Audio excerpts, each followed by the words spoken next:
In that interview, Tarmo talks about adding components like Gaussian processes to make models, Bayesian models, time aware.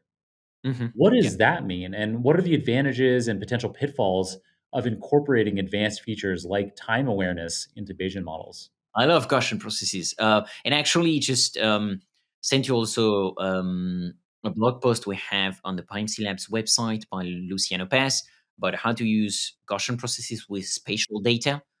So, why am I telling you that? Because Gaussian processes are awesome because they are extremely versatile. It's what's called a non-parametric that allows you to do non-parametric models.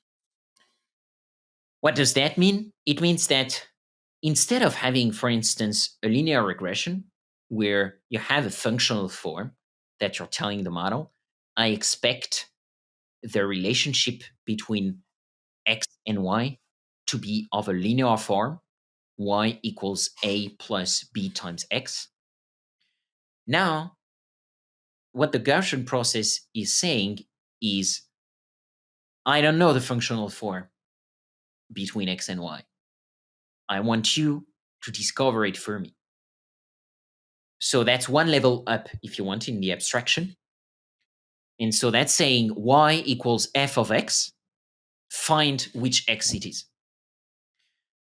So you don't want to do that all the time because that's very hard. And actually, you need to use quite a lot of domain knowledge on some of the parameters of the GPs. But I won't enter into the details here, but I'll give you some links for the show notes.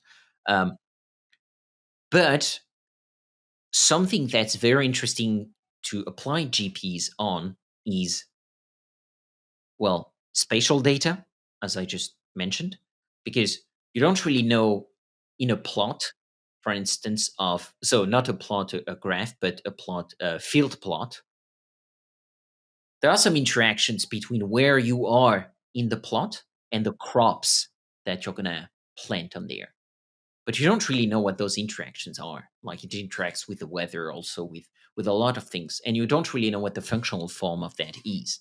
And so that's where a GP here is going to be extremely interesting because it's going to allow you to see in 2D, try and find out what these correlation between X and Y are, and take that into account in your model. That's very abstract, but I'm going to link afterwards to a tutorial we actually just released today in PyMC, a tutorial that I've been working on with Bill Engels, who is also who is a GP expert. And I've been working with him on this tutorial for an approximation, a new approximation of GPs. And I'll get back to that in a few minutes. But first, why GPs in time? So you can apply GPs on spatial data, on space, but then you can also apply GPs on time. Time is 1D most of the time, one dimensional. Space is usually 2D. And you can actually do GPs in 3D. You can do spatial temporal GPs. That's it. That's even more complicated, but like 1D GPs, that's really awesome because then most of the time when you have a time dependency, it's nonlinear. For instance, that could be the way the performance of a baseball player evolve within the season. Right? You can definitely see the performance of a baseball player fluctuate with time during the season, and that would be nonlinear, very probably. And the thing is, you don't know what the form of that function is. And so that's what the GP is here for. It's going to come and try to discover what the functional form is for you. And that's why I found GPs extremely, they are really magical mathematical beasts. First, they're really beautiful mathematically, and a lot of things are actually a special case of GPs, like neural networks. Neural networks are actually Gaussian processes, but a special case of Gaussian processes. Gaussian random walk, they are a special case of Gaussian processes. So they are a very beautiful mathematical object, but also very practical. Now, as Uncle Ben said, great power with great power comes great responsibility. And GPs are hard to yield. It's a powerful weapon, but it's hard to yield. It's like Excalibur, right? You have to be worthy to yield it. And so it takes training and time to use them, but it's worth it. And so we used that in the with Tarmo Juristo from that Estonian NGO. But I use that almost all the time. Like right now, I'm working more and more on sports data, and yeah, like I'm actually working on some football data right now. And well, you want to take into account these within season effects from players. I don't know what the linear form is, and right now, like the first model I did taking the time into account was just a linear trend. So it's just saying as time passes, you expect a linear change. So like the change from 1 to 2 is going to be the same one than the one from 9 to 10. But usually it's not the case with time. It's very nonlinear. And so here you definitely want to apply a GP on that. You could apply other stuff like random walks, autoregressive stuff, and so on. But I personally don't really like those models. I find them like, it's like you have to apply that structure to the model, but at the same time, they're not that easier to use than GPs. So, might as well use a GP.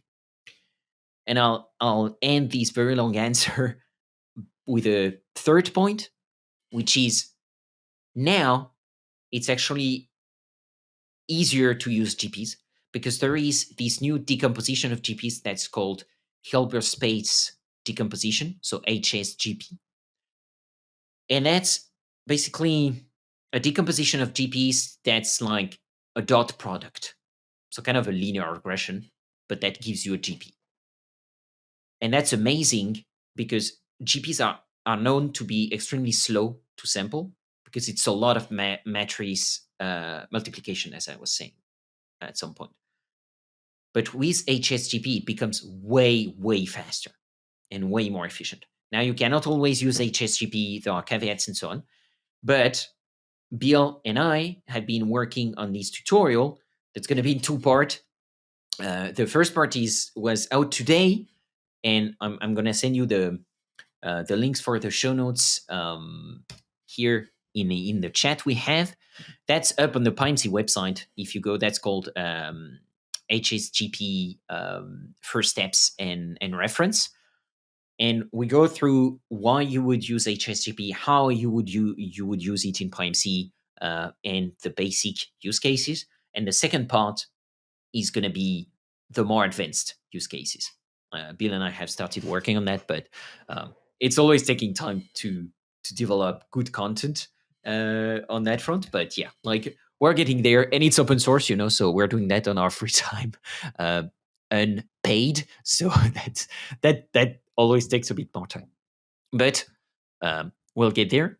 And finally, another resource that I think your listeners are gonna appreciate is a webinar. I'm doing a webinar series on HSGP, where we have a modeler that who comes on the show and shares their screen and does live coding.